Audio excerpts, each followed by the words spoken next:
ഇന്ന് കൂടുതൽ ആളുകളും ക്ലിനിക്കിൽ നമ്മൾ ഏറ്റവും കൂടുതൽ കണ്ടുവരുന്ന ഒരവസ്ഥയാണ് വെരിക്കോസ് വെയിൻ.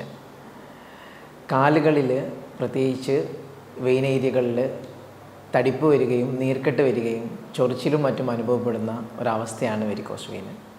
ഇത് നമുക്ക് പരിപൂർണമായിട്ടും ചികിത്സിച്ചിട്ട് മാനേജ് ചെയ്ത് പോകാൻ പറ്റുന്ന ഒരു അസുഖമാണ്. ഏതൊക്കെ രീതിയിൽ നമുക്കത് ചികിത്സിക്കാമെന്ന് നോക്കാം. പ്രധാനമായിട്ടും രോഗത്തിൻ്റെ കാരണത്തിനെ ഇല്ലാതാക്കുന്ന കുറച്ച് കാര്യങ്ങൾ നമുക്ക് ശ്രദ്ധിക്കാം.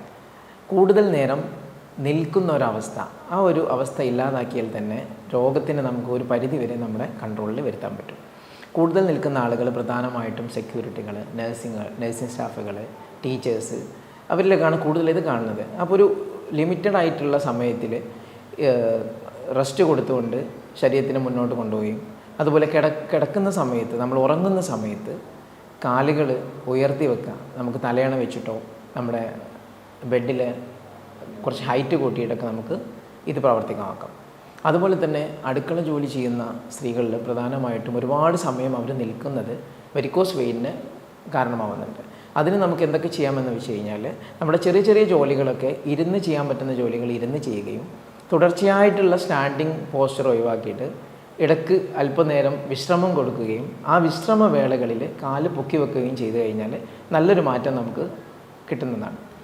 യുനാനിയിൽ നമുക്കിതിനെ നമ്മൾ മാനേജ് ചെയ്യുന്നത് പ്രത്യേകതരം ഓയിലുകളും എണ്ണകളൊക്കെ ഉപയോഗിച്ചിട്ടുള്ള പ്രത്യേകതരം മസാജുകൾ നമ്മൾ കൊടുക്കുന്നുണ്ട്. ഇത് വളരെ എഫക്റ്റീവായിട്ട് നമ്മൾ കാണുന്നുണ്ട്. അതുപോലെ തന്നെ ഫസദ് ചികിത്സ അഥവാ വെനിസെക്ഷൻ ചികിത്സ, ഈ തടിച്ചു വരുന്ന ഭാഗത്ത്, നീർക്കെട്ടുള്ള ഭാഗത്തു നിന്ന് അവിടെയുള്ള രക്തത്തിനെയും നീർക്കെട്ടിനെയും പുറത്ത് കളയുന്ന ഒരു പ്രത്യേക ചികിത്സാ രീതിയാണ്. ഇത് ചെയ്തു കഴിഞ്ഞാലും അവിടെ ഉണ്ടാകുന്ന ചൊറിച്ചിലുകളും കുറച്ച് കൊണ്ടുവരികയും രക്തോട്ടം കൂട്ടാനൊക്കെ നമുക്ക് സഹായിക്കും. അത് കാരണമായി വെരിക്കോസ് അൾസർ എന്ന ഒരു സിറ്റുവേഷനിലേക്ക് പോവാതെ ഈ രോഗിയെ നമുക്ക് സംരക്ഷിക്കാനും പറ്റും. മറ്റൊരു നമുക്ക് ചെയ്യാൻ പറ്റുന്നതാണ് ഹിജാമ. ഹിജാമയും വെരിക്കോസ് വെയിൻ്റെ തൊട്ടുഭാഗങ്ങളിലുള്ള ഏരിയകളിൽ നമ്മൾ ഹിജാമ ചെയ്ത് കഴിഞ്ഞാൽ പരിപൂർണമായിട്ടും നമുക്ക് രക്തചംക്രമണം കൂട്ടുകയും അതുപോലെ ചൊറിച്ചിലും അസ്വസ്ഥതകളൊക്കെ കുറച്ച് കൊണ്ടുവരാനും നമുക്ക് കഴിയും. പിന്നെ നമ്മൾ ഉള്ളിലേക്ക് കൊടുക്കുന്ന കുറച്ച് മരുന്നുകളുണ്ട്. ഈ മരുന്ന് ചികിത്സയും അതുപോലെ തന്നെ ഈ എക്സസൈസുകളും അതുപോലെ തന്നെ ഡയറ്റ് തെറാപ്പിയും എല്ലാം കൂടെ സംയോജിപ്പിച്ചിട്ടുള്ള ഒരു ചികിത്സയാണ് നമ്മൾ മുന്നോട്ട് വെക്കുന്നത്. പ്രധാനമായിട്ടും അമിതഭാരമുള്ള ആളുകളിലാണ് വെരിക്കോസ് വെയിൻ കൂടുതൽ കാണുന്നത്.